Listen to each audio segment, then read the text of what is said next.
اور آئیے بڑی تیزی کے ساتھ میں نہایت ہی ادب و احترام کے ساتھ اس وقت میں عظیم یونیورسٹی وقف دارالعلوم دیوبند کے استاذ محترم حضرت مولانا اظہار الحسن صاحب دامت برکاتہم سے ہم ادب کے ساتھ گزارش کرتے ہیں کہ آپ تشریف لائیں اور اپنی خطابت سے ہم سبوں کو فیضیاب کریں، اور اپنی خطابت کے بعد انشاءاللہ حضرت کے ہی دعا پر جلسے کا اختتام ہوگا۔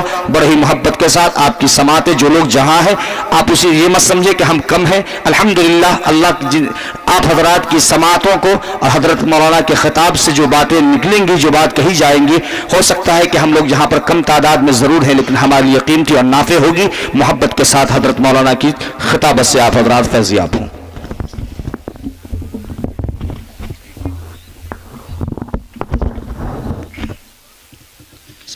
بسم اللہ الرحمن الرحیم وبہ نستعین اما بعد۔ حاضرین گرامی،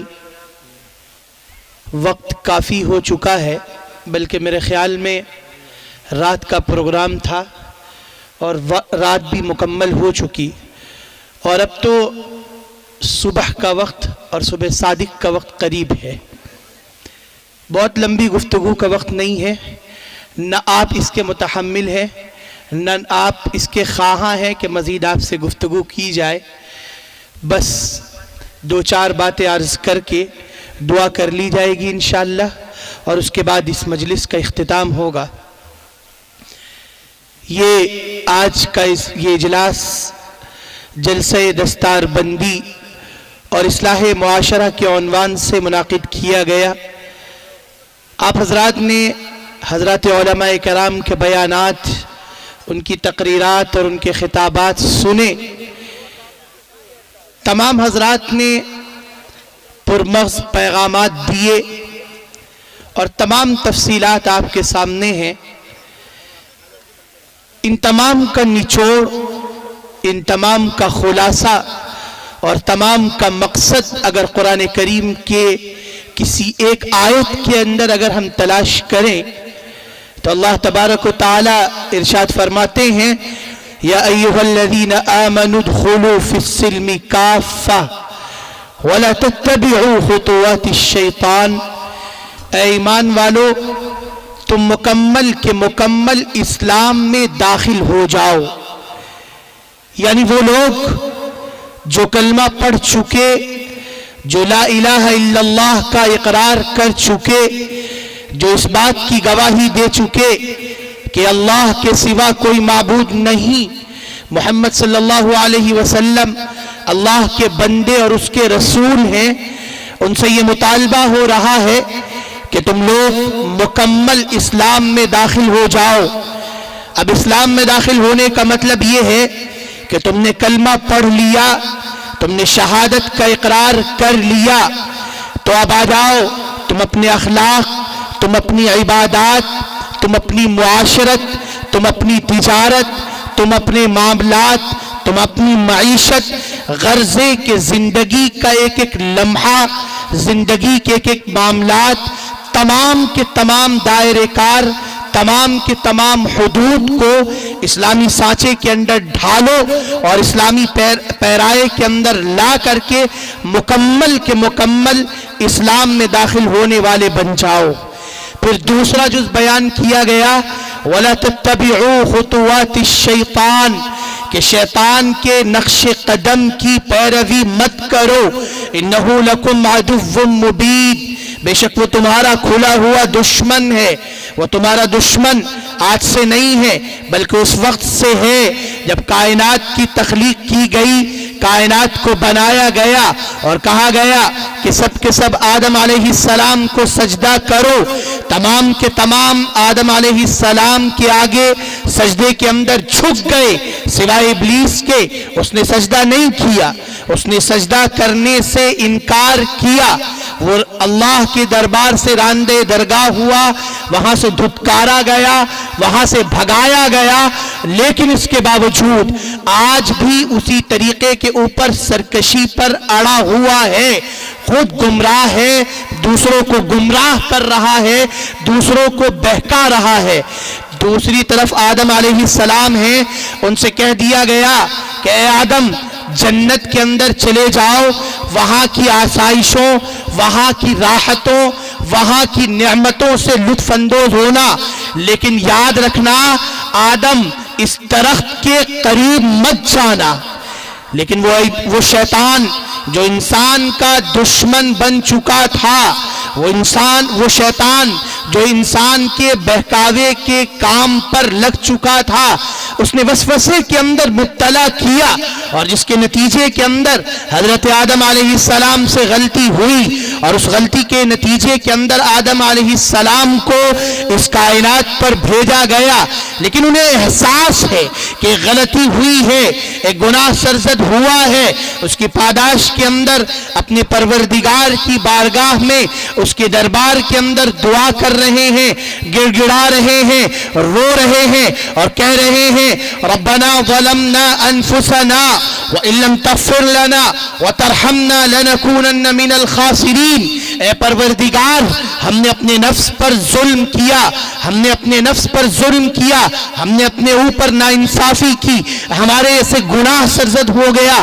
اے پروردگار، اگر آپ معاف نہیں فرمائیں گے تو یقیناً ہم خسارے کے اندر رہیں گے، یقیناً ہم نقصان کے اندر رہیں گے۔ یہ دو کردار ہیں جو کائنات میں ابتدا کے اندر سب سے پہلے پیش کر دیے گئے۔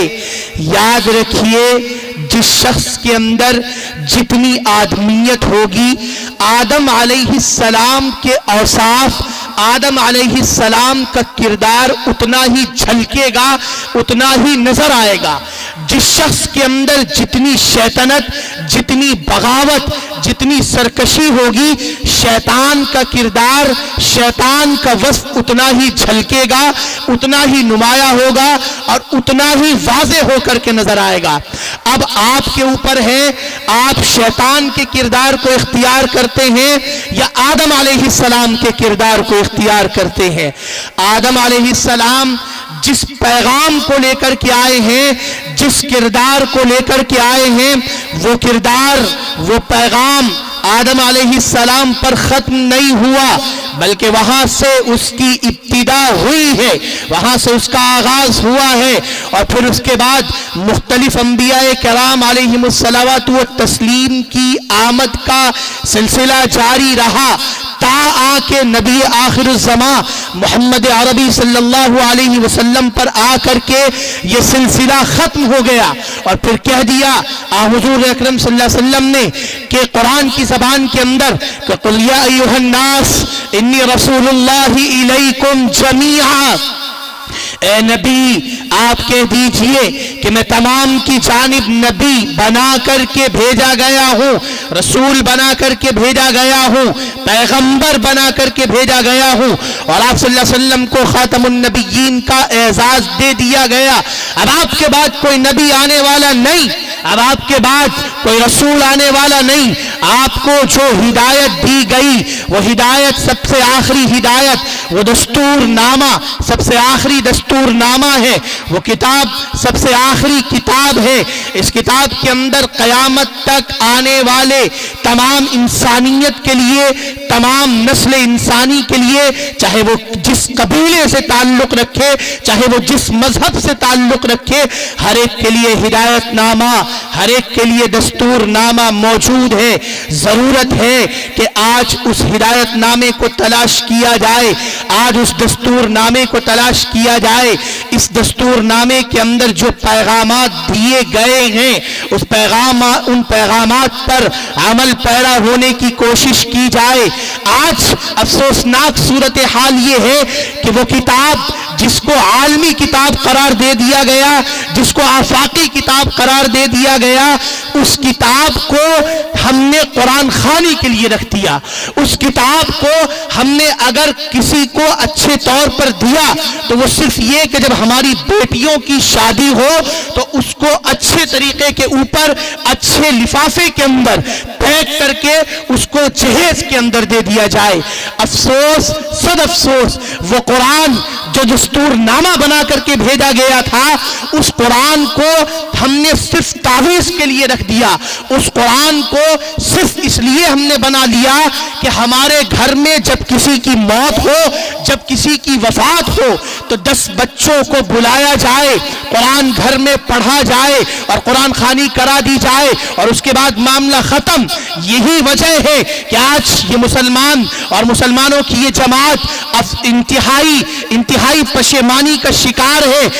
ہونا تو یہ چاہیے تھا کہ آج ہم لوگ ان علماء کے پاس جاتے اور ان علماء سے پوچھتے کہ مولانا صاحب یا مفتی صاحب یا قاری صاحب ذرا بتائیے میری دکان ہے, دکان کے بارے میں قرآن کریم نے کیا ہدایتیں بیان کی ہے.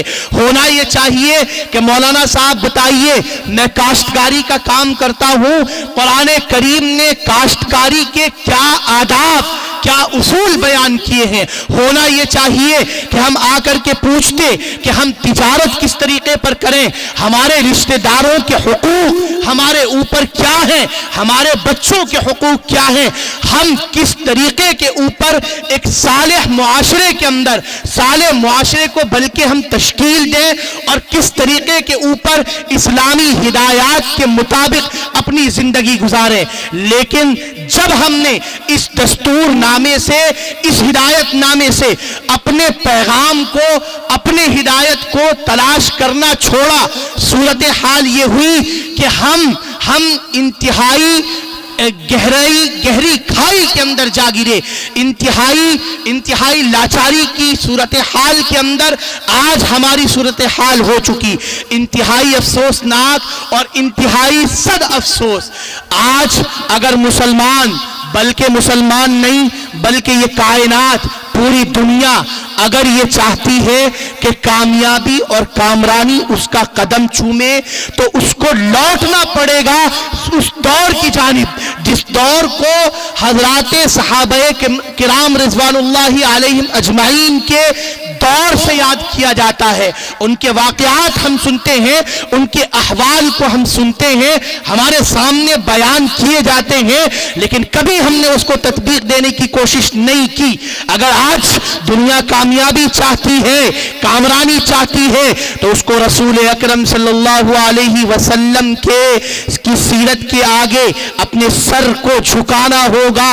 حضور صلی اللہ علیہ وسلم نے پھر اس کے بعد کہہ دیا اصحابی کالنجوم فبأیہم اقتدیتم اہتدیتم, میرے صحابہ ستاروں کے مانند ہیں, ان میں سے جس کی بھی اقتداء کرو گے ہدایت یاب ہو جاؤ گے.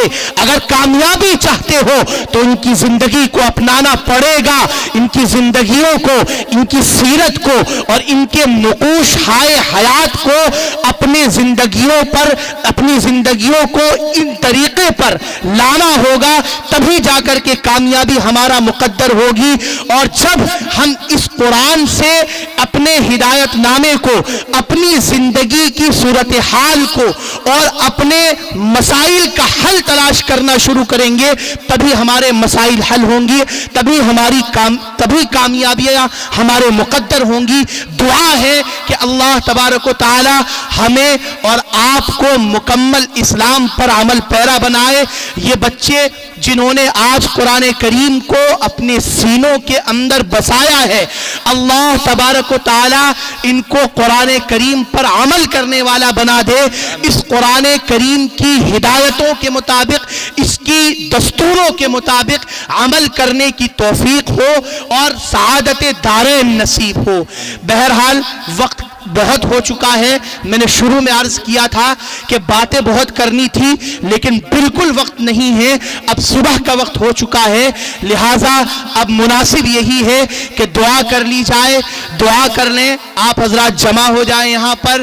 سب سے پہلے ہم درود پڑھیں گے اور اس کے بعد ہم دعا کریں گے عالم اسلام کے لیے. عالم اسلام انتہائی تشویشناک صورتحال کا شکار ہے, آپ کی دعاؤں کا منتظر ہے. ان کے لیے دعا کیجئے.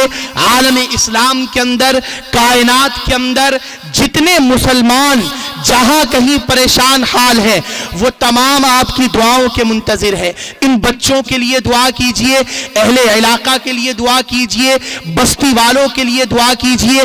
اللہ تعالی تمام لوگوں کے تمام مسائل کو حل فرمائے.